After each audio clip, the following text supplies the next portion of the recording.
Senior officials have repeatedly warned that another cycle of violence would come at a tremendous cost. Beyond the immediate security implications, renewed instability could divert resources away from development projects, discourage investment, disrupt economic reforms, and weaken public confidence in an ongoing reconciliation efforts. Some analysts further argue that internal political tensions may intersect with broader geopolitical interests in the Horn of Africa. Ethiopia's growing regional influence, strategic location, expanding economic footprints, and increasing diplomatic engagements have elevated its importance in regional affairs. In such an environment, كم تريوا زلهم بلتقنا بعلاتهم فترة شجر بعلاتهم دما شجر كم زمصهم زلوا بخلتيو نخلتيو كبلو زي سكف هاجر ترلاب كرنا أفريقيا إثيوبيا ناي كرنا أفريقيا ناي تا ناي دحنت ناي متحببار شجر زخونة هاجر ناي بحكت أجم زخونة هاجر كنسا يتزوبا نسا سلام جيرا ركعات جيرا نقدميت نكاي تخيل حاليوخو حيزوا خمزلو جيرا دما بتدقاقامي اتزارب حقر تلاب كرنا أفريقيا بلتقنا زمر حزلو يو هذا نقر قنا اللو بزي بزوع قزي نتقصينا قن كاب قزي ناب قزي دما ناقول حز خيد زلو كنتاتيو مجمريا أبزيز حالة فوانات بلتقنا سعوق زخونة قوز أنصار صمدو يقبرو خمزلون نابي إرترا تارجز قبري سرح يقبرو خمزلون نيرترا تاريخها يكون هلاوية يكون بكل من قدي كدم سسولو تخل من قد المفتار كل زأكل متقعت يوم زقبرو زلو ولا قا هو حات يوم هو حد دوشت أو تجمعتنا يتقند شجر فترة نازلون تبلو كابتوشت أو شجرو من العلي نيرترا تارجز قبري بروباغندا جن نسمع لنا الأما أقول على وزي معناته أبزن زحلفات 3-4 عامات كل عين تكتيك تفتينه تاريخنا يرترادما داغماين بتتقاقامي كفتن ريال لنا معناته دزمت مرحنا إثيوبيا حدش قدناي تقاوم قبل اليرتران قبركا كل جزء نلو لاونتن ني مسر سوساننا يرتران مسعي يرتران عملكت حتون مقبار بزوع يزقبر زلو مرأيانا تدما اتي أبي أحمد next 5 years plan نات كان تاي زخون هذا منقستي مستمرة علاماتاتو ينصري علاماتاتو انتهي مخاني نقرا الله بيحمد علاماتات ناتو دما ببروباغندا ناتو قدامنت يبد صرح لزلو اوكي لمعات كجبريه كوريدور كجبريه قلقله يبلالو سوجي نمن يلوز جبرو زلو نت محبرتسب عالم نمشكع مره يستقمص ገንዘብ ንኽረክብ ገንዘብ ክብዎ ኢንቨስት ንኽገብሩሉ ገለ ንኽገብሩሉ ይሕግዘይቲ ኮሪዶር ገይረ ፅርግያ መሪቀ ገለመለ ዝብሎ ዘሎ ባይ ዘ ወይ ሓዳሽ ቅዲ ናይ መኸተ ወይ ሓዳሽ ታክቲክ እዩ ዝኽተል ዘሎ ኣብዚ እዋን እዚ ንዝኽተሎ ማለት እዩ እንታይ ይገብር ኣሎ መሲልኩም ላይክ ኤቭሪ ዴይ ወይ ኤቭሪ ዴይ ክብሎ እኳ ተደይደፈርኩ ኣብ 2 መዓልቲ 3 መዓልቲ ካላየ ግንባር ነው የሚባል ሀገርኛ ብሂል አለ አይንን ገልጦ ማየት ካልተቻለ ልክ እንደ ግንባር ተልእኮውን ዋነኛ ስራውን ያጣዋል እኛ በበቂ ማየት ባለመቻላችን ለዘመናት በከተማችን ልናይ የሚገባንን ውበት ልናይ የሚገባንን ሳቢ ቦታ ማየት ሳንችል ኖረናል እንግዲህ እንደምታውቁት ኮከብ አጽብሃ የሚባለው በጣም የሚጠገብ ሃይስኩል እዚህ ጋር ይገኛል እዚህ የተማሩ በጣም ብዙ ሰዎች አሉ በዚህ አካባቢ ብዙ ሰው የምታስታውሱ ቦታ እኛው ጠነኛ ከላይ ጀምሮ ትክክለኛ አውትፑት ነው አሁን ነጨቅ የሚገርመው ላይ መገባ ነገሩን ኃይሎች ነበሩ እንታይ ከሪየኩም ደሌ ቪድዮ ነይርዋ ቆሪፆ ማልዮማ መስለኒ ከምዚ ዝኾነ ፓርክ ሰሪሑ ነይሩ ታክቲክ ናቱ እንታይ ይመስልኩም ንሱ ኣብ ቁጠባዊ ምዕባለ ጥራይ ኣተኲሩ ከም ዘሎ ይገይሩ ዘሎ ኩልቲ ናይ ወረን ወረ ኩናትን ግን እቲ ዝተረፈ ኣካል ናይ መንግስትናቱ ኩሉ ተርጀም ኩሉ ጌታቸው ረዳ በሎ ጻድቃኑ በሎ ገሎ በሎ ቶም ናይ ትግራይ ብልጽግና ኮይኖም ዘሎ በሎ በቲ ድማ ጀነራላቱ በሎ አባላት ፓርላማ በሎ ኤቭሪዋን ኤልስ ነት ፕሮፓጋንዳ ካሊ ይሰርሕ ዘሎ ሶ ደ ስትራቴጂ ከምዚያ ትመስል ዘላ ንሱ መኺሮም ኣሎ እዚ ናይ ፖለቲካዊ ናዕቢ ዝገብር ግደፎስ እዚ ናብ ቁጠባ ከም ተተኩር ግበርሞ ሄድ ኦፍ ስቴት ስለ ዝኾን ካናትካ ዘረባ ክኽስስ እውን ስለ ዝኽእል ሃገራት እውን ብስግኣት ክሪኦ ስለ ዝኽእላ ነቲ ፕሮፓጋንዳ ክትገብሮ ዘለኻ ናብቶም ካልኦት ኣሰጋግሮሞ ንስኻ ድማ ከምዚ ናብ ልምዓት ትኸይድ ዘለኻ ምልክት እናገበርካ ቀፅል ኢሎም ኣለዉ እዚኣ ካብ ዳርጋ መፋርቕ ናይ 2026 ኣቢሉ ኣዳፕት ክገብራ ዝጀመረ እዩ እቲ ኣመና ሓደገኛ ዘረባታት كاب كبابي مفارق ناي إسرائيل حمش تنبيلو كقطب جميري يمثل يبل عندي كل جزء كابن نابن ما تيجين عند زيادة الناس حالة أبزي عمت زياد فلاي الناس حالة زمس أي مثل بفلاي دما كويناتنا إيران سوري كويناتنا إيران مرة يخفي نيرو كويناتنا إيران سمسات جن كابا جميرو ملحسو درجة زتقام كمت يتمثل إنك غزلو نجاراتي زارب زلو بجيب تعلو سمدز بحالنا معبلنا حيلان سلازي غدا سيريسلي فرحاتن سقاتن كغبرلو كم جمرينا نرزلنا سلازي نخلاتهم تمصات قانون بلهم ولا شيطانون بلهم نخلهم انصار إرترا ناب تግራይ ናብ ኩናትን ናብ ገለን አሰሊፉ ንሱ ልምዓት አምጻኹ ዝመስል ዘረባ ይዝገብር ዘሎ ሓደ ኤርትራዊ እንታይ ኢሉ ፖስት ገይሩ ነይረ ሓንቲ ከምዚ ፕሮጀክት እናመረቀ ከሎ እንዲሁ ቪድዮ ገይሩ ነይሩ ኣታ ሰብኣይ ትገብሮ ዘለካ ሕማቅ ኣይኮነን ኣብ ዓድኻ ተኩርካ ሰላም ጌርካ ዓድኻ ደይተማዕብል ሰላም ዘይትበና ካልኦት ከማኻ ኣብ ስራሕና ምዕባለ ከነተኩር ኢሉ ኣብ ሶሻል ሚድያ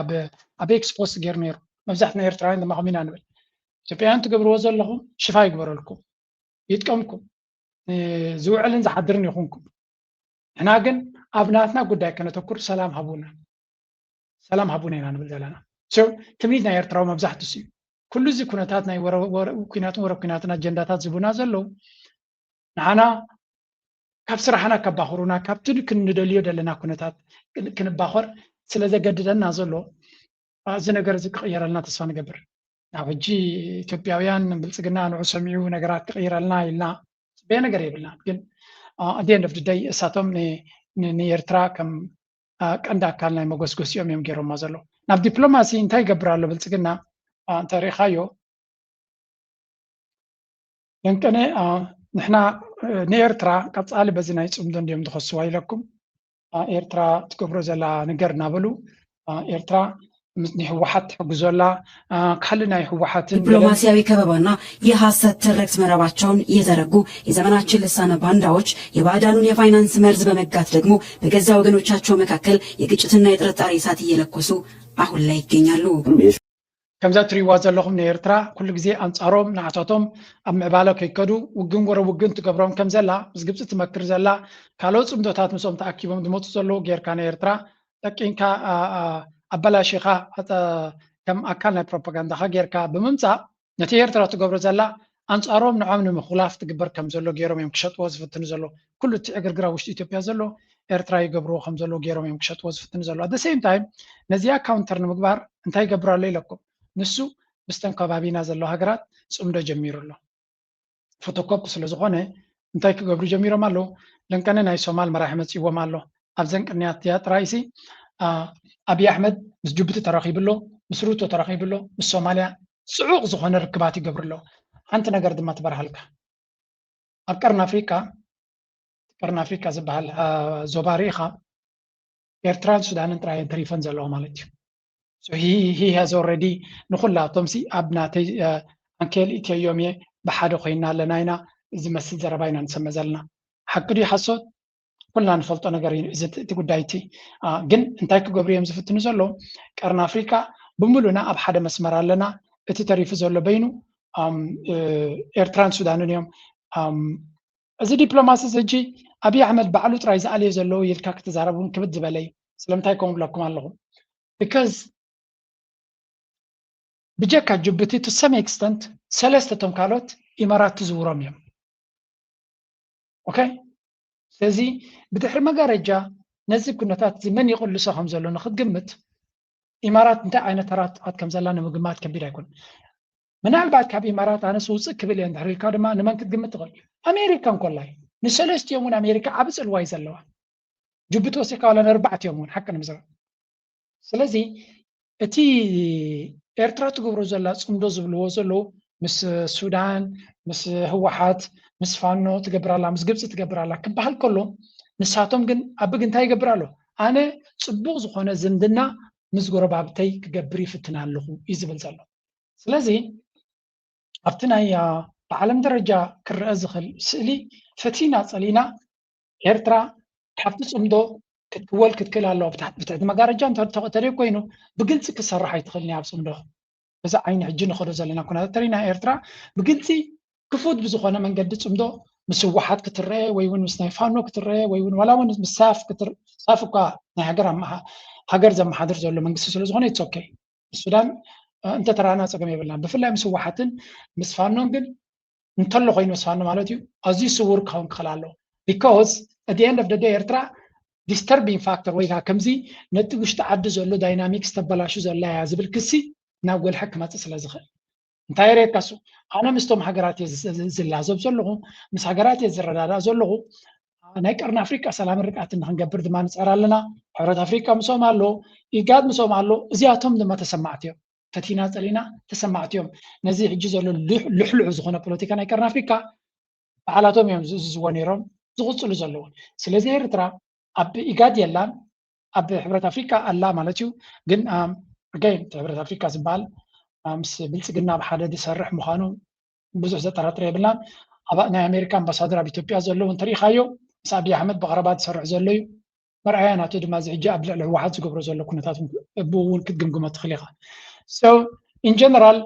ናይ ዶባት ጉዳይ ዶ ናይ ገሎ ዶ ኢሎም ኣብዚ ዝገበርዎ ንእሽተይ ከርየኩም strategic but volatile region ይብልዎ ኣለዎ ነቲ ቀርኒ ኣፍሪቃ the horn of Africa remains globally significant due to the position near the vital maritime trade ቀይ ባሕር ስለ ዘሎ ከምኡውን ጋልፍ ኦፍ ኤደን ስለ ዘሎ እቲ ቀይ ባሕር እቲ ቀርኒ ኣፍሪቃ ኣዝዩ ኣገዳሲ ይብሉ but it is persistently plagued by fragile governance historical tensions and violent extremism ስለዚ እንታይ እዮም ዝብሉ ዘለዉ ብሓፈሻ እቲ ዞባ ኩሉ ግዜ ምስተሓሰየ እዩ ብሕማቕ ዘይቅኑዕ ምሕደራ ታሪኻዊ ፅሊ ወይ እውን ህልኻት ከምኡ ድማ ሓደገኛ ዝኾነ ግብረ ሽበራዊ ኣካይዳ the tri-border ስሉሳዊ ናይ security ecosystem ዝብልዎ ዘለዉ the border intersection linking Somalia, Ethiopia, and Kenya acts as an interconnected system where local security threats quickly escalate into a broader regional crisis. بفلاي كينيا، إثيوبيا،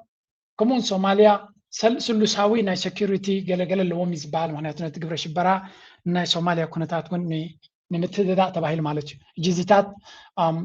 هذا حبراوا أجندة اللي هو جبت دم برقص أكلنا إثيوبيا ومست إثيوبيا قرب سلوزلو ميراهبلو كل زي نجار زين تاريخيهم مثلا كموز قصله هيكبروا كهونو نايدليون يجن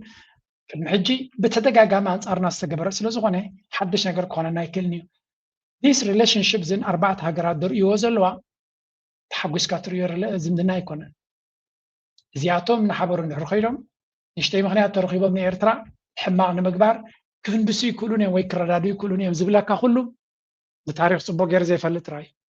لذي نتخ خامناتهم نسلام النفقر انده يكونه فلاي ኢትዮጵያ ትበሃል ክትእክቦም ከላ ኣንጻርና ዌፐናይዝ ክትገብሮ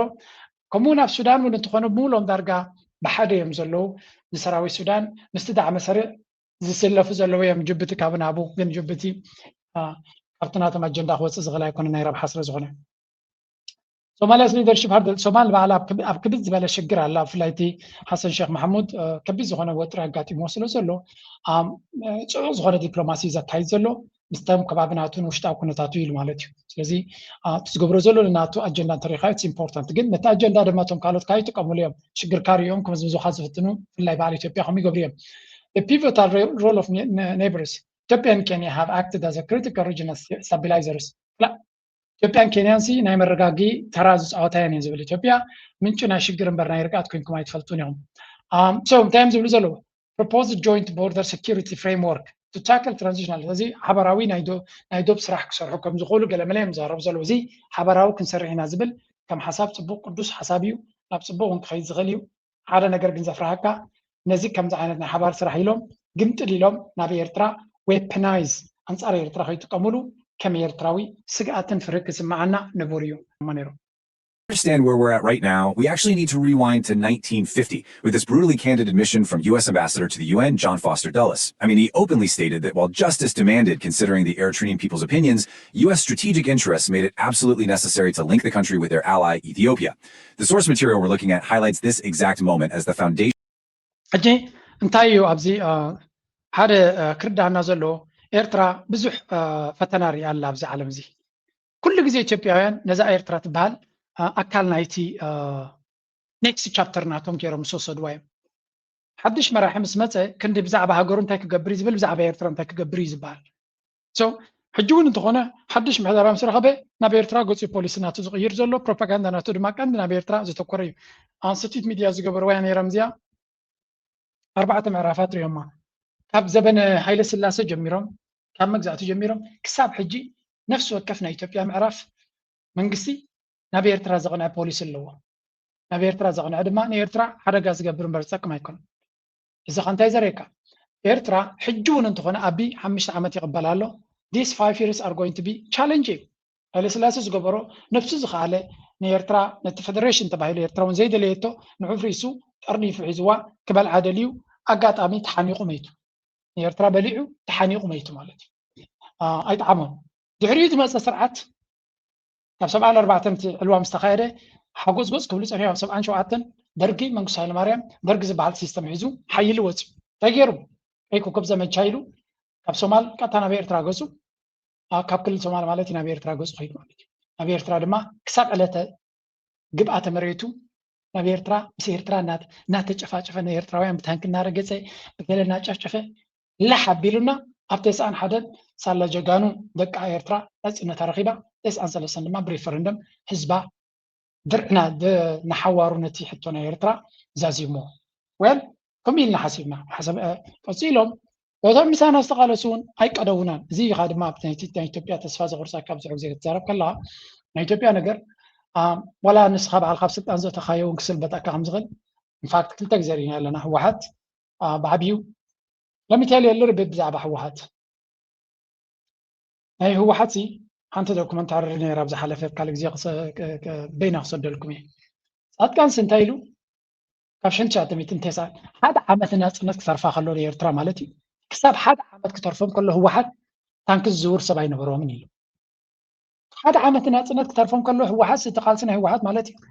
ታንኪ ምዝዋር ኣይክሉን እዮም ነይሮም ፃድቃን ባዕሉ ዝብሎ እዩ ሻዕብያ መፂኦም እዮም ዝምህርዎም ነይሮም ሻዕብያ ካብ ነቕፋ ታንክታት ራን ኣቢሉ መፅኡ እቲ ፃድቃን ዝበሃል ዝበሎ ቅድሚ ቁርብ ዓመታት ድማ ባፅዕ እውን ንሕና ሓራውፂና ሻዕብያ ሓንቲ ዓቕሚ ነበሮም ክብል ድማ ዝደፈረ ሰብ ስለዚ ኣገይን ደርጊ ወዲቑ ህወሓት በዓልካ ኣብ ስልጣን ደይብካዮ ተሰልቢጡና በይኑ ካንሱ ንዓመታት ሽግርና ሓመድ ድፋጫና ስቲና ንኤርትራውያን ሰጊጉ ዝነበረ ዝምድና በቲቑ ሕጂ ድማ ኣበ መፅኡ ኣሎ ማለት እዩ ኩሉ እዚ ንሪኦ ዘለና ሕጂ እውን እንተኾነ እቲ ጉዳይ እታ ፅብቕቲ ናቶ እንታይ ኩሉ ነገር ኣብይ ኣሕመድ ቀዳማይ ስልጣኑ ንህወሓት ክደምስስ ፈቲኑ ካልኣይ ዕድመ ስልጣኑ ድማ ኣብ ቀርኒ ኣፍሪካ ብፍላይ ንትግራይ ደምሲሱ ኣምሓራ ኣንበርኪኹ ንኤርትራ በሊዑ ንጉስ ክኸውን እዩ ሳልሳይ ምርጫ ክሳተፍ ከም ዘይኮነ ስለ ዝፈልጥ ንጉስ ክኸውን ክኽእል ኣሎ ነዚኣ ድማ ኣናሃይስናን ተሪናያ then we are playing ብሓዊ ኢና ንፃወት ዘለና ኢና ክንብል ንኽእል እዚ ከኣብይ ኣሕመድ ክገብሮ ዘይክእል ነገር የብሉን we need to be very careful and I know መንግስቲ ኤርትራ ፅቡቅ ገይሩ ሒዝዎ ዘሎ እዩ ሸለል ኢሉ ክሪኦ ዝኽእል ኣይኮነን ተስፋ ንገብር ድማ ዘድሊ ስጉምቲ ክውሰደሉ ብመንፅር ድማ ክንርኢ ሕጂ ምስቲ ህወሓት ዝግበር ዘሎ ድማ ከነተሓዘዝክ ኣምባሳደር ማሲንጋ ከይዱ ኣጠንቂቕዎም ቅድመ ኩነት ይቐሚጡ እታ ካልአይቲ ነጥቢ ኣምባሳደር ማሲንጋ ንመራሕቲ ህወሓት ጥራይ ምሳና ተሰማምዑ ድሓርካ ዘድልየኩም ነገር ክንገብረልኩም ኢና ምሳና እንድሕር ተሰማሚዕኩም ምሳኹም ኮይና ብሓባር ድማ ንኤርትራ ክንሃርማ ንኽእል ኢና ዝብል ቅድመ ኩነት ኣቕሪቡሎም ንመራሕቲ ህወሓት እሞ ኣይተቐበልዎም ድብል ነገር ኣሎ ከመይ ተተዓርቆ ትኽእል ኣሕፅር ኣቢልካ ካልኣይ ምትፍናን ትግራይን ብልፅግናን ኣብ ኢትዮጵያ ክፈጥሮ ዝኽእል ሽግር ኣብ ትግራይ ይኮንኩን ድብል ዘለኹ ህዝቢ ትግራይ ነዚ ፀገማት ዝክብድሆ ከም ዝኽእል ክዕወት ከም ዝኽእል ማንም ዝጠራጠር ኤርትራዊ የለን ኣሽንኳይ ንሕጂ ተቐደም ከማን ክገብሮ ክእል ህዝቢ ትግራይ ኣብዚ ሰዓት እዚ ምትፍናን ትግራይን ብልፅግናን ኣብቲ ማእከላይ መንግስቲ ኢትዮጵያ ክፈጥሮ ዝኽእል ፀገም እቲ ናቱ ክሪቲክስ እንታይ እዩ ለሰ ኣብ ኢትዮጵያ ሕጂ ኣነ ነብቲ ሃገር ኣላ ድያ ማሕተም ኣብ ኢትዮጵያ ኣላ ብለና ኣሎ ግን ፕራክቲክ ኩሉ እዚ ከይጠቐስና እንድሕር ክፈትሖ እቡ እቲ ምስ መንግስቲ ትግራይ ይልዎ ዝበሃል ኣብ ሰንጆ እንድዩ መጀመርያ መፅኡ ማሲንጋ ይመፀን ክመፅእ ኢሉ እዩ ገዲፎዮ እዩ ኣይመፀን ንምንታይ ከም ዘይመፀ ሓደ ክልተ ነጥብታት ከቕምጥ እየ መንግስቲ ትግራይ እውን ዝበሎ እሱ እውን ሓሲብዎ ዝበሃል ኣብ ኣታንጆ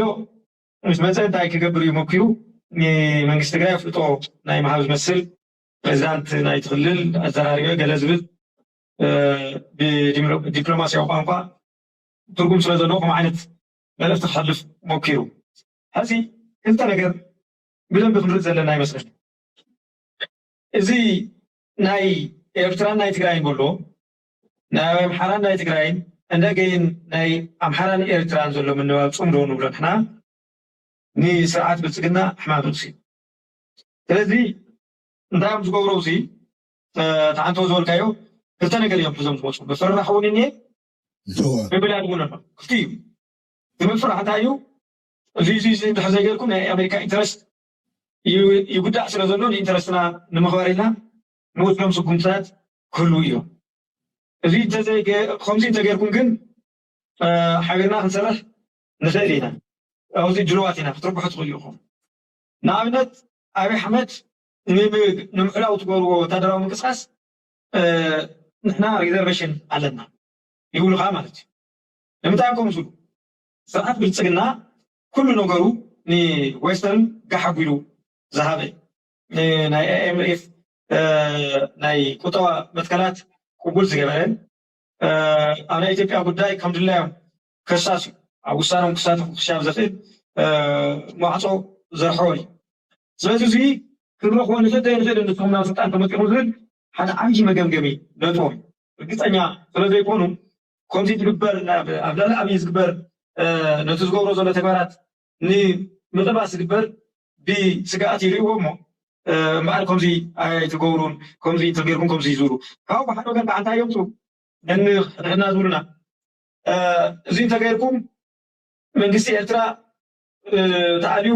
ከምዚ ብቐረባ ተጠቀምቲ ትኾኑ እዚ ትገብሩ ትኾኑ ተኣብዩ ዝበሎ እዚ ናይ ኣብዪ ዘብልዎ ኣብዚኣ ክልተ ነገር እዮም ከሳኸፍ ዝደልዩ ዘሎ ንሕና ተጋሩ ከንደለ ኺድናስ ከምኡ ተገይሩ እምበኣር ፅቡቅ እንታይ ኣገዲሽና ከምቲ ኣብቲ ቅድሚ ውዕሊ ፕሪቶርያ ዝወሰንዎ ምስ ንፃድቃን ምስ ንታደሰ ካልኦት ኮይኖም ንፈር ናብ ኤርትራን በዓል ክሳዕ ዝብል ዜና ሒዝናልኩም መፂና ዓወት ተረኺቡ ገለ ኢሎም ንመራሕቲ ትግራይ ዝነገርዎ ንሱ ክፍፀም ብኻሊእ ከዓ ብጣዕሚ ከቢድ ፀንቶም ዝፈጥሩሉ ዘለዉ ኤርትራ ኮንቴንት ምግባር ማለት ካብቲ ፅምዶ ገለ ዲላ ነኢላ ጠጠው ክትብል ኣብዪ ኣሕመድ ናይ ውሽጢ ጉዳየ ይሰርሕ ዘለኹ ስለዚ ኤርትራ ኣብ ናይ ውሽጢ ጉዳየ ይፅተወኒ ኢሉ ናይ ቀደም ሰዓት ደረጃ ከም ምጥምንቲ ዝገብሮ ማለት እዩ መንግስቲ ኤርትራ ኣብቲ ናይ ህዝታት ርክብ ኢሉ ንእግሩ ጠሚሩ ፎቅ ክብል ዘን እቲ ናይ ሓይልታት ምድኻም ብዝተኻእለ መጠን ናብ ንእሽተይ ቁፅሪ ንምውራድ ዝገብርዎ ዘሎ ምንቅስቃስ ስለዚ ኩሉ እዮም ዝገብሩ እየ ክብለካ ደሊ ኩሉ ንስኹም ምስ መንግስቲ ኮይንኩም ንመንግስቲ ኤርትራ ብምውጋድ ኣቢልኩም ወደብ ከም ድላይኩም ትጥቀሙ ግዛዕ ትገብሩ ዝብል ሳልቤት ክገብር ዝኽእል ጉዳይ እዮም ፅም ሎሞ ሓንቲ ከዓ ዝረኣኽቦ ምሽጥራዊ ኢሎም ገለ ዘውፅዎስ ኤርትራ ትግራይ ብኮንፌደሬሽን ከምዚ ኮይኖም ከምዚ ዝመሰለ ፀጋታት ይህሉ ዘይፍትንዎ ነገር የለን ማለት እዩ ግን ካብዎ ስለ ዘይኽእሉ እዚ ብልጭ ክብሎም ከሎ መፅኦም ኣብ መድረክ ክዓበርሽዎ ከምዚ ትማሊ ጌታቸው ዝበሎ ኤርትራ ሃገር ኮይና ክትቅፅል ኣይትኽእልን ቪያቢሊቲ የብላን ናይ ዲሞክራሲ ፀገም ኣለዋ ሓደ ግዜ ናይ ስትራቴጂክ ዴፕስ የብላን ዓዲ በራኽ ኮይንካ ኩሉ ነገር ክትገብር ትኽእል ኢኻ ዝብል ናብቲ ነባር ንኢትዮጵያ ናብ ጥፍኣት ዝዳረጋ ምስ ሓቂ ከይትተዓረቕ ዝገበራ ተረኽ ናብኡ ከዓ ክመፁ ትሪኦም ማለት እዩ ስለዚ ትክክለኛ ዘርብኦም እዚ ብውሽጢ ዝብልዎ ካሊእ ማሲንጋ መፀ ኣበሳንጆ መፀ ዝቕይሩ ነገር ተደሊኻ ኣነ ከመይ ዝገልፆም ማሲንጋ ኣሎ ወላ ኣበሳንጆ ፖለቲካል ብሮከርስ ኢለ ዝወስዶም ናይ ኣሜሪካ ሪል ኢንተረስት እውን ወኪሎም ይከራኸሩን ይሰርሑን ዝብል እምነት እውን የብልን ከምኡ ዘግብር ተግባራት ይረኣኩሎም መቸም መምህር ኣብርሃ ሓደ ብኩዕ ፖለቲካዊ ምሁር ካብቲ ናይ ምሁራት ናይ ትግራይ ብኣብነት ዝጥቀስ ተስፋ ንገብር ንሳቶም ዝመርሕዎ መርሕነት ናይ ትግራይ እውን ኣብቲ ከባቢ ሰላም ንክፈጥር ኩሉ ግዜ ንቅድሚት ነጠመጥካ ስለ ዝኾነ እቲ ርክብ ኣብ መንጎ ቁጠባ ከምኡ ድማ ምስ መምህር ኣብርሃ ሆርን ሪቪው ዝገብርዎ ዘለዉ ድማ ፅቡቅ ተበግሶን ናይ ብሓቂ ፅቡቅ እዩ ትፅምዶ ብከምዚ መንገዲ ክቅፅል ዘሎ ወግዓዊ ከይኮነ ብከዝ እድን ንፍደደይ ከምዛ ዝብልዎ ዘለዉ ኩሉ ግዜ ሓደጋ ንምፍጣር ክጥቀምሉ ዝኽእሉ ስለ ዝኾኑ ስለዚ ሓንቲ እዚኣ ነቲ ዝብልዎ ፀንዑ ነታ ዓንተቦ ክብለኩም ፀናዕኩ ጥራይ መራጎዲ ክርየኩም ስለ ዘለኹ እዚ ኣብ ሰሙን ብሬድ ካርፐት ዝቕበልዎ መራሒና ንርኢ ዘለና ነናቶም ኣጀንዳ ኣለዎም ብርግፅ ንፈልጥ ኢና እዚኦም ክልቲኦም መራሕትን እናቶም ፀገም ኣለዎም ንናቶም ሽግር ኣለዎም እንተ ሓበራዊ ዘራኽቦም ኣለዎም ብርግፅ እዚ ጥራይ ግን ኣይኮነን ኣብቲ ከባቢና ዝረአ ዘሎ እቲ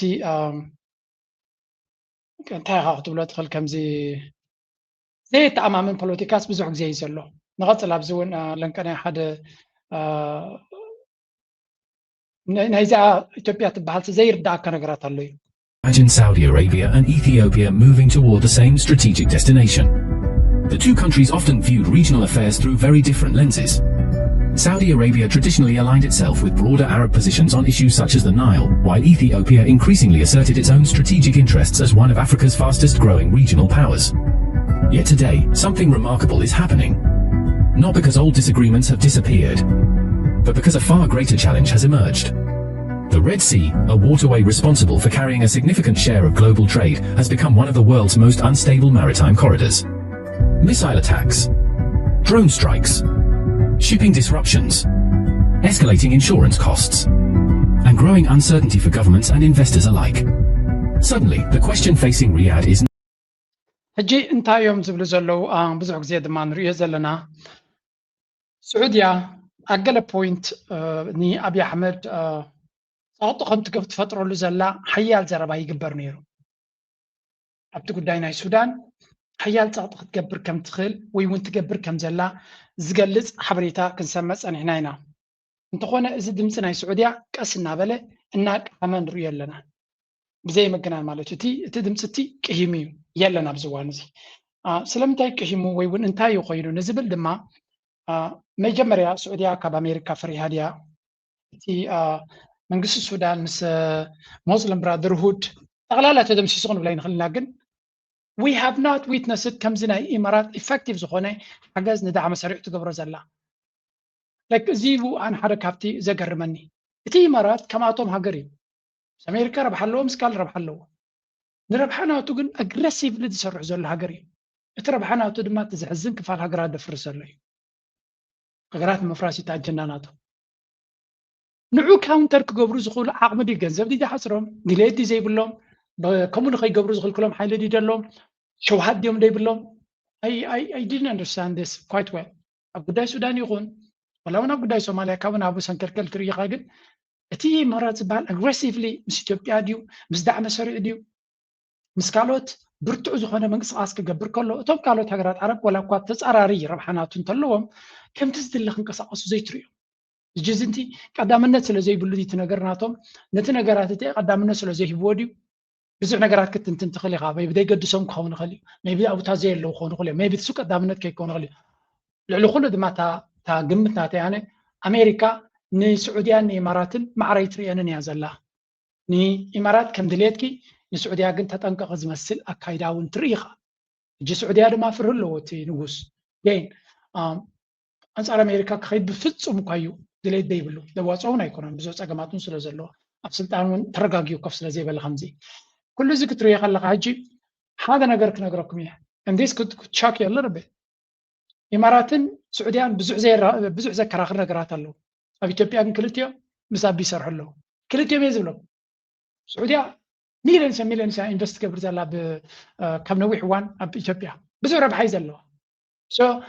ወላ እኳ ተፃባእቲ ሓይሊ እንትኾን እዚ ኢትዮጵያ ዝበሃል ሃገር በዚ ዓይነት ጥራይ ረእይዎ ዳትስ ዋይ ድማ ሲሪየስነስ ናቱ ወላ እኳ ሰንኮፍ ዘላ ሃገር እናኾነ ከሎ ጥንቃቐ ዘድልየካ በዚ እዩ ራሽያን ቻይናን ኣሜሪካን ሰለስቲኦም ምስ ክሰርሑ ፀገም የብሎምን እስራኤልን ኢራንን ምስ ክሰርሑ ፀገም የብሎምን ተዲምሎም ተፃረርቲ እየ ዝብለኩም ስዑድያን ኢማራትን ምስ ክሰርሑ ፀገም የብሎምን ቀጠር ሓዊስካ ትርኩ ሓዊስካ ኣብ ካልእ ክረዳዱ ዘይክእሉ ኣብኡ ክሰርሑ ፀገም የብሎምን and this creates a little bit of ወላ እቲ ሓደ ግዜ ነቲ መንግስትና ክትርድኦ ዝገብረካ እዚ እዩ ላይክ ምስ ኖርማል ዲፕሎማስያዊ ዓቕሚ ዘለዎ ሃገር ወይ እውን ትዕድልቲ ዘለዎ ወይ እውን ፀጋ ዘለዎ ኣይኮና ንወዳደር ዘለና ብህዝቢ ጥራይ ኣይኮነን ዝበዝሕ ካባና ብዕቤቱ ጥራይ ኣይኮነን ናይ ዘበናት ዝተነፀፈ ዲፕሎማስያዊ ሓይሊ ኣለዎ እቲ ሃገር ናይ ዘበናት ዝተኣከበ ማለት እዩ ኢንፋክት ኣብ ኣፍሪካ ኣብ ሙሉእ ኣፍሪካ ዲፕሎማቲካሊ ከም ኢትዮጵያ ሓያል ሃገር ኣይነበረን ሕጂ መን ወሲድዎ እቲ ቦታ ናቶም እዩ ዝበሃል ዘሎ ሩቶ ዊልያም ሩቶ ወሲድዎ ካልእ የለን ሳውት ኣፍሪካ ኣብ ኣሜሪካ ሓያለ ነይራ ካብኡ ተገሊፋ ኣላ ኦልሬዲ ምስ ኣሜሪካ ፅቡቅ ስለዘየለ ወሳቶም ናይጀርያ ወል ኣብ ዲፕሎማሲ ክትወዳደር ተኮይንካ ጥዑይ መራሒ ክህልወካ ኣለዎ ኣፉ ክኸፍት ዘይክእል ኣብ ሰንኮፍ ዘሎ መራሒ ዘለዎም ጥቅሚዩ ዝነበረካ ይገድድ ስለዚ ናይጀርያ ብዙ ሕዝቢ ኣለዋ ቁጠባዊ እንድሓና ኮነት ከላ ብሰንኪ ኢንኮምፔተንት መራሕቲ ብቁዓት ዘይኮነ መራሕቲ ካብቲ ዓይኒ ናይ ብዙሓት ወፅያ እያ ስቲል ኣለዎም ይትጭዋዳ ግን ኦኬ ላይክ ናይጀርያ should have been ቁፅሪ ሓደ ክኸውን ዝግባእ ኣፍሪካ ግን ያ በዓል ቲኑቡ ዝመርሕዎ እንድሕር ኮይኑ ካብታ ነፋሪት ወሪዱ ናብቲ ቤት ፅሕፈት ክሳብ ዝበፅሕ ሰንከልከል እናበለ ዝኸይድ እንድሕር ኮይኑ ሲሪየስሊ ንዑ ሲሪየስ ክወስዶ ዝኽእል ፖለቲከኛ ክህሉ እውን ሽግር እዩ ናው ነዚ ግምት ኢኻ እቲ ዘለዎም ጭዋዳ ብዙሕ ኣፍ ደገታት ይኸፍተሎም እየ ዳትስ ዋይ ኤርትራ ዕፅፍታት ክትጓየ ዘለዋ ኣርሒኻ ክትሓስብ ዘለዋ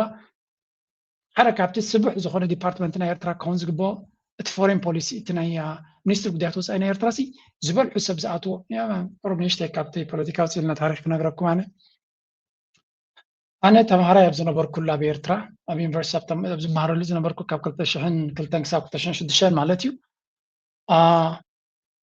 እቶም ዝነፍዑ ተምሃሮ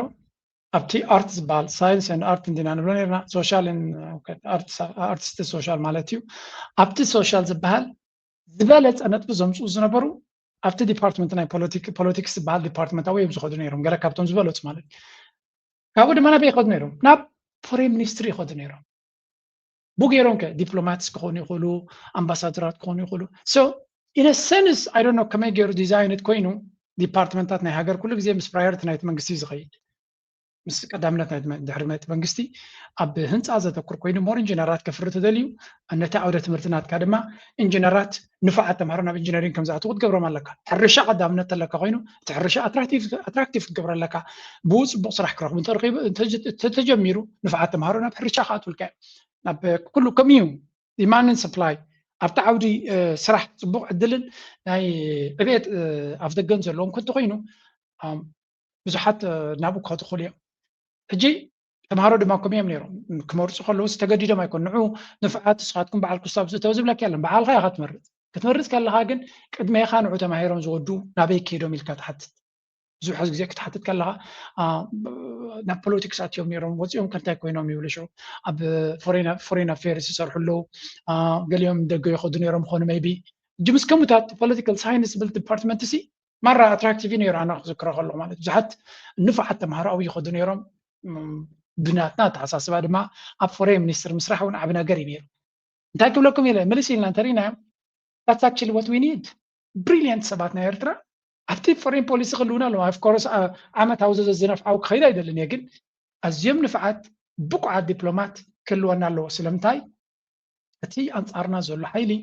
ተፈጥራዊ ኣድቫንቴጅስ ዘለዎ ሕብረት ኣፍሪካ ብምህላው ድማ ኣብ ዲፕሎማስያዊ ድርዒ ዘለዎ እዩ ንሕና ሓዳሽ ሃገር ጥራይ ዘይኮናሲ ንዓና ከም ቀዳማይ ፀላኢ ናቱ ልዕሊ ኩሉ ድማ ንዓና እውን ንህላዌና እውን ክድምስስ ዝደሊ ሓይሉ ስለ ዝኾነ ነዚ ካውንተር ክንገብር ተኮይንና ኣዝዮም በላሕቲ ዲፕሎማትስ ከድልዩና እዮም ፃዕራማት ዲፕሎማትስ ከድልዩና እዮም ልዕሊ ኩሉ ድማ ብዙሓት ዲፕሎማት ከድልዩና እዮም ብዙሓት እዚኣ ጥራይ ከስምረልኩም ዝደሊ ቢካዝ እቲ ፀወታ ፌር ኣይኮነን ርትዓዊ ፀወታ ኣይኮነን ምዕሩይ ኣይኮነን ንሕና ክልተ እግርናን ክልተ ኢድናን ተኣሲርና ክንጎይና ትፅቢት ዝግበረልና እቲ ድማ ኩሉ ዓይነት ደገፍ ዝወሃበ ዘሎ ሃገር ኣብ ልዕልና ድማ ናይ ነዊሕ ታሪክ ዘለዎ ዋላ ቋዕ ነገር ኣይግበረሉ ታሪክ ዘለዎ ኣድቫንቴጅ ዘለዎ ስለዚ ነዚ ኣብ ግምት እቲ ኻኻቲ ናይ ኤርትራ ነገር እውን ትፅቢታት ክትገብር ዘለካ ኣለለህዋ ከምዚ ክኸውን ወይ ከምዚ ክብፃሕ ክንብል ከለና ጥንቃቐ ክኸውን የድልየ ቢካዝ እቲ ኮንስትሬንት እቲ መንግስቲ ዘለዎ ፀገማት ዘለዎ ሽግራት ዘለዎ ሕፅረታት ኣብ ግምት እናእተኻ ምዝራብ እውን ኣገዳሲ እዩ ዳትስ ዋይ ድማ ትንሽተይ ወለዶ ንስኻ ሓንቲ ዘረባ ኣላ ኣብዚ ንዓይ ቅርፅ ዘበለትኒ ማለት እዩ ማራይ ሕሚማትኒ ኩሉ ሰብ እውን ክሰምዓ እንተዝኽእል ፅቡቅ ኮይኑ ይስምዓና ኣብዚ ስምዕዎ እንታይ ይብል መሲሉ ኤርትራ ነው እንግዲህ ኤርትራ ሰሞኑን ትንሽ ነርባቸው ተነክቷል የሻዕቢያ ካምፖች የሻዕቢያ ካምፕ ያሉት አጠቃላይ ኃይሎች ነርባቸው ተነክቷል በተለይ አቶ ጌታቸው ረዳ ብቅ ብለው በመንግስታዊ ሚዲያ ለመንግስት ቅርብ በሆነ ሚዲያ ብቅ ብለው ብለዋል ብዙ ነገር ተናግረዋል በኤርትራ ማካየት ኢትዮጵያን ለማመሰቃቀል የሚል ነገር ተናግረዋል ከዛ ባሻገር ግን ኤርትራ ከፖስት ኢሳያስ ኤርትራ ያበቃላታል ብለው ተናግረዋል ለዚህም የማነ ገብረ መስቀል እንግዲህ ፈጥነው ምላሽ ሰጥተዋል ወደ ምላሹ ከመሄድ በፊት ግን የአቶ ጌታቸው ረዳ ንግግር በትክክል ነው አይደለም ብለው ነገር እስቲ እርሳቸው ባይናገሩትም ከዚህ ቀደም የተለያዩ አናሊስቶች ኤርትራን በተመለከተ ያላቸውን ወደፊት አጠቃላይ ኤርትራ ምን ትሆናለች የሚለው ነገር በብዙ መልኩ አስቀምጠዋል አሁን ኤርትራ ውስጥ እንደ ሰሜን ኮሪያ ከአባት ወደ ልጅ ከልጅ ወደ ልጅ እጂ እንታይ ዝብል መሲልኩም ዓጃዋት ምዃኖም ንፈልጥ እንዲና ግን ሓደ ግዜ እቲ ብሕቡእ ዝዛረብዎ ብግልፂ ይነግሩና እዮም እንታይ ይብሉ ኤርትራ ድሕሪ ፕሬዚደንት ኢሳያስ እንታይ ክትከውን እያ ትብል ሕቶ ቀዳመይቲ ስትራቴጂካዊት ሕቶ ናቶም እያ የጋነልኩም የለኹም ኣብ ዕፅዋ ኼባ ሰሚናራት ጉዮም ዘካይዱ ሲናሪዮ ፕላን ዝገብሩ ኣለዉ ፕሬዚደንት ኢሳያስ ድሕሪኡ ኤርትራ እንታይ ክትከውን እያ ሕጂ በኣታቶም ትክክል ዝሓልምዎስ ይኮነን ወይ ዝሓስብዎ ግን ነቲ ህዝቢ ከስምዕዎ ዝደልዩ ክልተ ኣማራፂታት ከም ዘለዋ እዮም ዝብሉ ሰሜን ኮርያ ድያ ክትከውን ወይስ ሊብያ እዮም ዝብሉ ዘለዉ ኢሉ ሊብያ ማለት ማዕሙር አልገዳፊ ምስ ወደቐ ክትበታተን ናብ ምብትታን ዘላ ሃገር ማለት እዩ ሰሜን ኮርያ ማለት ግን ዋላ መንግስቲ እንተሎ ንሱ ምስ ሞተ ወዱ ስልጣን ዝቕበል ወዱ ስልጣን ተቐቢሉ ድማ ዝቕፅል እዮም ዝብሉ ዘሎ ሕጂ ኣብዚ ዝብልዎ ዘሎ ማለት እዩ እቲ ምክንያት ዝብሎ ዘደፍለው ኖርዝ ኮርያ ኣብቲ ኩነታት ናይ ሕጂ ሰባት ኣለዉ እንታይ ገዲስዎም ብዛዕባ እዚ እንታይ ዝግደስ ኖ ክንፈልጥ ኣለና ፀላኢኻ እንታይ ከም ዝሓስብ ምፍላጥ ይሕግዘካ እዩ ስለምንታይ you also prepare መንግስቲ ኤርትራ ናቱ መደብ ኣለዎ and we don't know that መደብ ናቱ ኣነ ይፈልጦን ክነገረኩም ኣይከልኒ ኣንሕና ከም ዜጋታት ግን እንታይ ክንገብር ኣለና መንግስቲ ኤርትራ እቲ መደብ ናቱ ድሕሪ ፕሬዚደንት ኢሳያስ ናበይ ክኸዱ ስለዘይተነግረና ንሕና ከም ህዝቢ እንታይ ግምታት ናትና ከነቐምጥ ኣለና ናትና ግምታት ከየቐመጥና ግን ፀላእትና እንታይ ይግምቱ ኣለዉ ምስማዕ ኣገዳሲ ገሊኦም ሰባት ኣለዉ ኢሪቴትድ ዝኾኑ ኣነ ሓደ መዓልቲ ካብዚ ዓለም ክእለ ምዃነ ሓንቲ መዓልቲ ተጠራጢረ ይፈልጥን እየ ኣነሲ ሓደ መዓልቲ ዕድመይ ወድየ መይተ ናብ ዓዲ ኩልና ክኸይድ ምዃነ ሓንቲ መዓልቲ ተጠራጢረ ይፈልጥን እየ ኣባይ በፂሓስ መወጠጦ ክትብል እያ ዝብል እምነት የብለይ so it's natural ኣንጻር ተፈጥሮ ይትኸይድኒ ኢኻ አንጻር ተፈጥሮ ስለዚህ ዘይተርፍ ነገር እዩ ጥራይ እንታይ እዩ ከም ሃገር ከም ቁጠባ ከም ኩሉ ነገር you have to plan for it እጂ መንግስቲ ኤርትራ ፕላን የብሉን ይብለኩም ያለው መንግስቲ ኤርትራ ፕላን አለው for sure ፕላን አለው ካባና ላዕል ነዚ ፀገም እዚ ይፈልጥ እዩ ፕላን ናይ መንግስቲ ኤርትራ እዚ ስለዘይ በለና ወይ ስለዘይ ረገርኩ ህዝቢ ኤርትራ ንሕና ከም ዜጋታት እንታይ ትናትና ሓሳብ ቅድሚ ንዑ ምግባረይ ግን ፀላእትና እንታይ ሓስብለው እንታይ ከይዛረብለው ኢና ንርኢ ዘለና በዚ ራእይ ወስኢልኩም ሓደ ኣለዉ ትኹንኩም ይኹም ገለመለ ይብሉ ኦፍኮርስ ብዛዕባ ሃገር ክትዛረብ ከላ ግድን ኢኻ ትሓስብ ንኩሉ ሲናርዮ ኣብ ግምት ኢኻ ትሓስብ ኣለካ ንዑ ዘይትገብር ተለኻ ሰነፍ ስለ ዝኾንካ ጥራይ ሓንጎልካ ስለዘይበፅሐ ኣብ ገዛኻ ከም ትሓስብ ታንሽተይ ገዛኻ ኣነ ምስኮትኩ እንታይ ክትከውን እያ ኢልካ ገዛ ገዚኻ እንተለኻ ወይ ገለ ገንዘብ ተለኻ ድሕሪ እንታይ ክኸውን ኢሉ ዘይሓስብ ሰብ የለን this is always like that ስለዚ ንመለስ ኣታርስና ካብ ሕማቕ ዝተበገሰ ዘይኮነስ ንጥንቃቐ ኢለ ዝነግሮ ዘለኹ ሰሜን ኮርያ ድያ ክትከውን ሊብያ ይብሉ ኣለዎ እሶም ቅድሜና ከም ዝኾኑ ምዃኖም ከዓ ኣይትዘንግዑ እሶም ቅድሚ ሕጂ ክንደይ ግዜ ኢሎም እዮም ሰሚዮም ሓሊፎም ናው ሰሜን ኮርያ ንኸይትኸውን ይብሉ ኣለዉ where some analysis compare Eritrea's future power succession of Kim dynasty of the North Korea via Isaias' son Abraham Isaias ማለት እዩ the speaker dismisses this unlike ethnic North Korea Eritrea is ethnically diverse comparing 9 ethnic blah blah ተብላሎ ከም ሰሜን ኮርያ ካብ ኣቦና ብውዱ ዝኾን ከውን ይኽእል ኢሎም ዝብዎ ተኽእሎ እዚ ኣብ ኤርትራ ክሰርሕ ኣይክእልን እዩ ዝብል ዘሎ ምክንያቱ ኤርትራ ከም ሰሜን ኮርያ ሓደ ዓሌትን ሓደ ህዝብን ሓደ ሃይማኖትን ዘለዎ ዘይኮነ ፍሉይነትን ብዙሕነት ዘለዎ ህዝቢ እዩ ስለዚ ብቐጥታ ካብ ኣቦና ብውሉድ ክኸይድ ዝኽእል ስልጣን ብዙሕ ክንርኢ ኣይንኽእልን ኢና ይብሎ ከምኡውን ወዲ ፕሬዚደንት ኣብርሃም እቲ ዝድለ ወታደራውን ፖለቲካውን ክላወት ወይ ከዓ ፅልዋ ኣይፈጠረን ኣሎ እዩ ዝብል በዓላቶም ዝብዎ እዩ ከም ሊብያ ከዓ ይብሉ ሽዑ The speaker argues that the post-Isaias Eritrea is much more like mirror post-Gaddafi Libya due to an inevitable power vacuum among aging loyalists like General Philippos and limited institutional stability. The nation risks falling into severe political chaos. ስለዚህ ከም ሰሜን ኮርያ ክትከውን ስለዘይትኽእል ከም ሊብያ ክትከውን ትኽእል ምክንያቱ ወላ ፕሬዚደንት ኢሳያስ ኣብ ትሕቲኡ ዘሎ ጀነራላት እውን ብዕድመና ዓበዮም ዝኸዱ ዘለዉ ኣብ ናሓትሕዶም ስለዘይረዳዱ ዘለዉ ድማ ከም ሊብያ ናሓትሕዶም ክቃታተልዮም ይብሉ እቲ ትምነዩልናሲ ኣብ ርእስኹም ይኹን ንዓኻትኩም ይኹን ኢልኩም ይኹን ዝብልዎ ዘለዉ ሰሚዕኩም ኣብ ርእስኹም ይውረደልኩም ይኹን ትብሎ ንዓታቶም ከክወርዶሙ ቀሪቡለኩ ማለት ጌታቸው ረዳ ካብ ትግራይ ሃዲሚ እዩ ኣብ ኣዲስ ኣበባ ኮይኑ ዛረብ ዘሎ ስለዚ ኦልሬዲ ትምልክታት ጀሚሩ ኣለዩ ቀፂሎም ከንታይ ይብሉ regional security risks. A political collapse in Eritrea is flagged as imminent, dangerous threat to regional stability, directly impacting neighboring countries, particularly Ethiopia. Boga bilkum. Na Eritrea ዝኮነ ይኹን ፖለቲካዊ ውድቀሲ ንኢትዮጵያ ሓደጋ ይብላሉ ኣበይ ክትረኽቦ ኤርትራ ተፈሺላ ፋሕፋሕ ነራቲዋ ዳ መፍተትኩም ለይትን መዓልትን ጸሎትኩም ሱዳ ይኮነን ንሱዳ ይኮንኩም ተመኒኹም ንዓመታት ትስዕሩ ዘለዎም ትዋጉ ጽልዋ እገዳ ጸገም ኩሉ ኮነ ኤርትራ ንምውዳቕ እዩ ነይሩ ኤርትራ እንተወዲቓትልኩም ሲ ኣይ ክትሓሙ ትኽእሉ ኢኹም ወይ ግን ጸገም ክፈጥረልኩም ፈገሪ ስለዚ እንታይ ይሓስብኩም ዘሎ ይነግሩና ኣለዉ የማነ ገብረ መስቀል deflective response Eritrean information minister ዝበሎ ገብረ መስቀል responded to claim by utilizing and attacking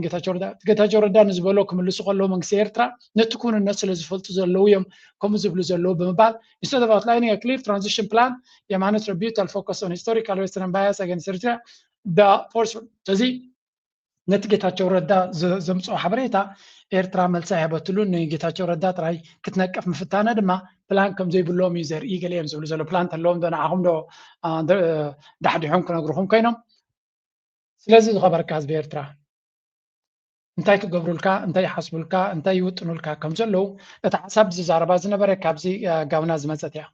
ሶማሌ ኤርትራ ይባላል ኢናገማ ኤርትራ የሚለው ቃል ግን ከሶች ጀምሮ እንደነበረ ለመስበክ ጅቡቲን ከምትጠቀምበት ኤርትራ እንጠቀም የሚሉ ሐላል ይጎርላ ጅቡቲ ተፈጥሮ የሰጣት ነው ተጠቀምበትኛል ጅቡቲን ለመመቅኘት ብለን ወደዋችን ክፍት አናረግም ማለት ሀገር የሚመራ ሰው ስለ ሀገራዊ ጥቅሙ ነው ማሰብ የሚጠበቅበት ግን በጥብቅ ዲሲፕሊን በሳህል ዲሲፕሊን ሊመራው ከሆነ አሰብ ወደ መጠቀም በምንጀምርበት ሰዓት የኢትዮጵያ ሰራተኛ ነው ወደዛ የሚጎርፉ መቸም ብዙሕ እንዲ ዝቅደት ዘሎ መወዳቱ እንታይ ክኾን ሰብኣይ እዚ ማለት ጌታቸው ረዳ ወላ ሓንቲ ኣይፈልጥን እየ ግን ኤርትራ እቲ ኣሎ ዝበሃል ክበሃል ዝኽእል ሕማቕ ዘበለ ኩሉ እየ ዝብለኩም ኢልዎ ኣሎ ኤርትራ ፕሬዚደንት ኢሳያስ ብዛዕባ ኤርትራ መደብ ከም ዘይብሉ ንጅቡቲ ገንዘብ ኢንቨስት ክንገብረልካ ምዝበልዋ ንጅቡቲ ሓላል ይግበረላ ካብ ጅቡቲ ዝመፅእ ካብ ትኸስር ንሕና እንተኸሰርና ሕሸና ዝበለ መደብ ናይ ሃገር ከም ዘይብሎምን ነቲ ሃገር ክትምዕብል መደብ ከም ዘይብሎም ኦፍኮርስ ብዙሕ ግዜ ከምኡ ዝበልዎ እዮም እዚ ነቲ ነገር ዌፐናይዝ ምግባር ነቲ ዘረባ ጠማዚዝካ ብርግፅ እቲ ኩነታት ኤርትራ ነቲ ከምኡ ዝብል ዘሎ ንገለገለ መንእሰያት ዝትንክፍ ዘረባ እዩ ዋላ ኣብቲ ደንቢ ሃገራውነት ብዙሓት ሰባት ብዙሕ ነገር ክዛረቡ ይሰማዕ ኣለኹ ብርግፅ ኤርትራ needs to move on ነቲ ዘለዋ ፀጋታት ክትጥቀምን ክትንቀሳቐስን ኣለዋ ፀላእትና ሃ ኢሎም ክበልዑና ይደልዩ ኣለዉ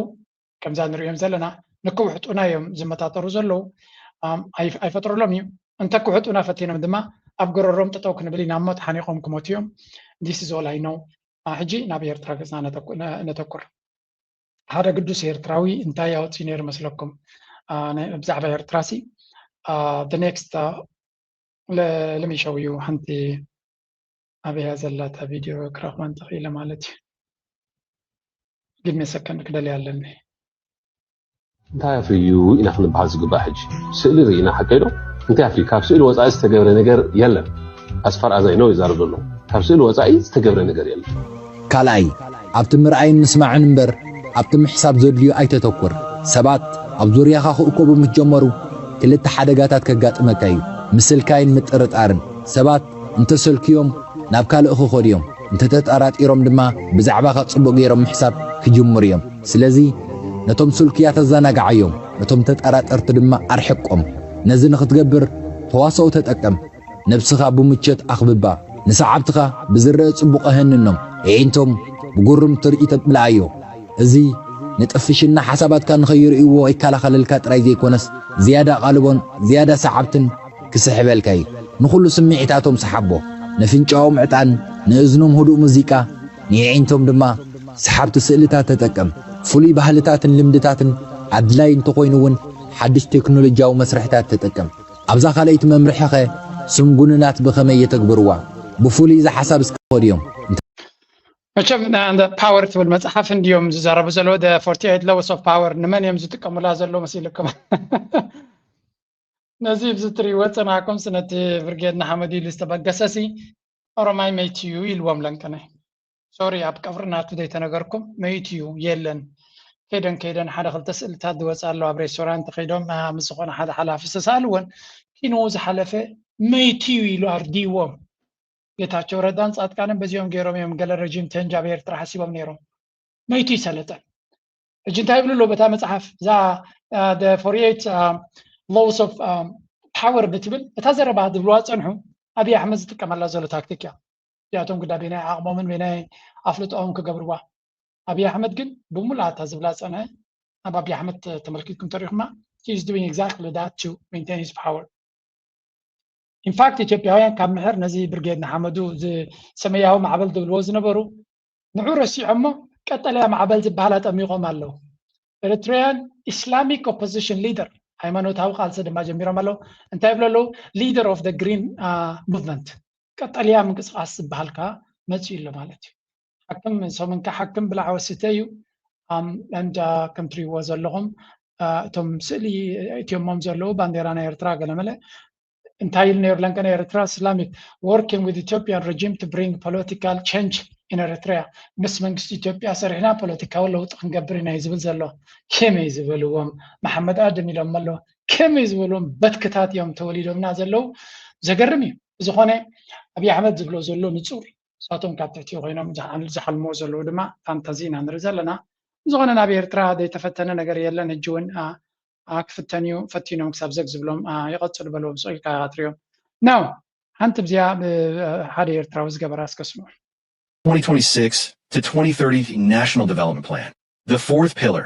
Can economic diversification transform the nation? For decades, one of the biggest questions facing Eritrea's economy has been simple. How do you build sustainable growth without relying on only a few sectors? Mining has generated important export revenues. Agriculture remains the backbone of rural livelihoods. But no country becomes economically resilient by depending on a limited number of industries. That's exactly why Eritrea's National Development Plan 2026 to 2030 places such a strong emphasis on its fourth pillar, economic diversification. The goal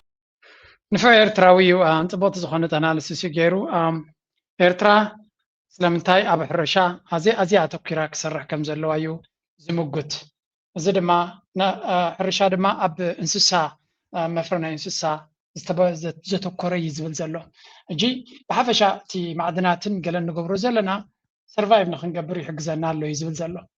ብኡ ጥራይ ጌርካ ግን ሓዋሩ ሃገር ክትሃንፅ ኣይትኽእልን ኢኻ ብኡ ጥራይ ዝማዕበላ ሃገራት እውን የለዋን ይብል ኣሎ ስለዚ ከም ሓሳብ ዘቕርቦ ዘሎ እሱ እቲ ቁጠባ ናይ ኤርትራ ዳይቨርሲፋይድ ክኸውን ክኽእል ኣለዎ ናይ ደገ ሰደዳ ዓቕምናቱሲ ብጀካ ሓመድን ገለን ጥራይ ደይኮነሲ ካለ ነገራት ንክንሰግር ክንፍትን ክንክእል ኣለና ይብል ኣሎ ንዑ ንምግባር ድማ ኤምፓወሪንግ ኤስኤምኢስ ንኣሽቱን ማዕከሎትን ትካላት ኣብ ኤርትራ ንክምስርታ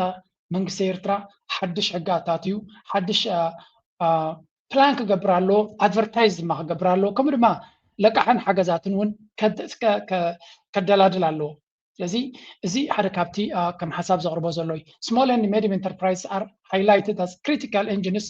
ፎር ሎካል ጆብ ክሬሽን እዚ ድማ እዞም ንኣሽቱን ማዕከሎትን ትካላት ናይ ስራሕ ዕድላት ንምፍጣር ፈጠራውነት ከምኡ ድማ spreading economic opportunities outside major cities ካብተን ከተማታት ወፃኢ እውን ብዙሕ ነገር ለውጢ ንምፍጣር ክሕግዛ ይኽእላ እናበለ ዝምጉ ዘሎ modernizing agriculture through agri-tech ከምኡ ድማ ቴክኖሎጂ ተጠቒምካ ትሕርሻ ምምዕባሉ The plan aims to transition from traditional subsistence farming to high yield modern systems ካብቲ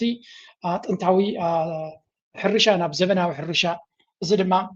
ብዓይኒ መንግስቲ ጥራይ ዝግበር ምክንያቱ መንግስቲ ኣብ ኩሉ ዓለም ዘሎ መንግስቲ ስርሑ ክቕፅል ይኽእል እዩ ግን ጎኑ ጎኑ ፕራይቬት ሴክተርስ ድሓን ዝኾኑ ኢንቨስተርስ ንኣብነት ሓረስቶት ኣብ ኤርትራ ዘለዉ ናይ ደገ ኢንቨስተርስ ክሓትሉ ዝኽእሉ መንገዲ ክትፈጥር ኣለካ ንኣብነት ኣብ ጋሽ ባርካ ዘለዎ ሓረስቶት ፋብሪካ ንክገብሩ ዓበ ነገር ንክገብሩ ገንዘብ ከም ዘይብሎም ፍሉጥ እዩ ስለዚ ናይ ደገ ዘሎ ዲያስፖራ ምስኣቶም ብሓደ ክኾነሉ ዝኽእል ሲስተም ምምዕባል ምዝርራብ ከመይ ገይሮም ምስኣቶም ካፒታል ክረኽቡ ይኽእሉ ኣነ ንኣብነት ኣብ ሕርሻ ክሰርሕ ብዙሕ ባህጊ የብለይ ምክንያቱ ናይ ሕርሻ ብዙሕ ኣፍልጦ እውን ስለ ዘይብለይ ግን ሓደ ንፉዕ ሓረስታይ ፅቡቅ ፕላን ዘለዎ ገንዘብ ግን ሕፅረት ዘለዎ ናይ ደገ ኣፍልጦ እውን ዘይብሉ ኤክስፖርት ናይ ደገ ቁጠባታት ክርድኦ ዘይክእል እንተሎ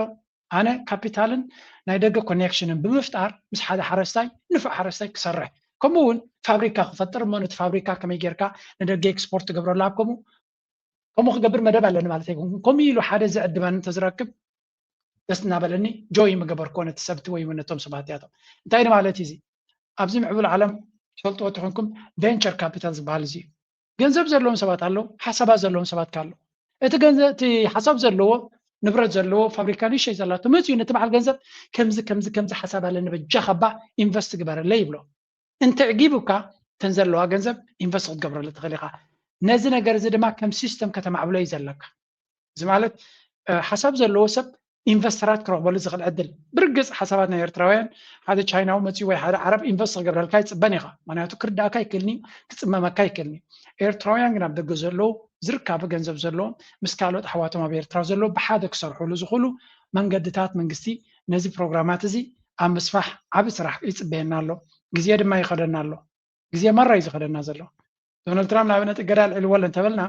ድሕሪ ቁርብቲ ሚድ ተርምስ ምስ ተሰዓርና ምስ ሕጂ ፖለቲካ ናይ ኣሜሪካ ኣንጻርና ውይ ዝብል ዘሎ ትሪእዎ ዘለኹም ኣብ ሱዳን ዝገብርዎ ዘለዎ ገዳ ትሪእዎ ኣለኹም ኣብ ህወሓት ዝገብርዎ ዘሎ ስለዚ